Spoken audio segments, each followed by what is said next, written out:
Install Android 14 on Poco F1 via AOSP ROM.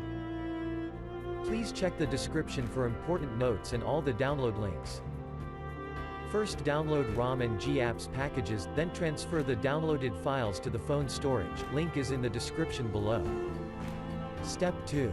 Boot your device into TWRP recovery. Once in TWRP, click on Wipe, Advanced Wipe, and select the check boxes, as shown in the image, excluding internal storage. Step 4. Swipe the button to wipe the device. Step 5. Go back to the recovery main screen, and tap on the Install button. Step 6. Navigate to the storage, and select the ROM zip file. Step 7. Finally, swipe the button on the screen to install ROM file.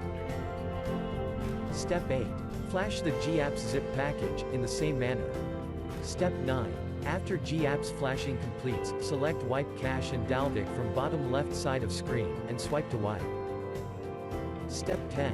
When the flashing process is complete, hit Reboot System. That's it, you have successfully installed the ROM on your device.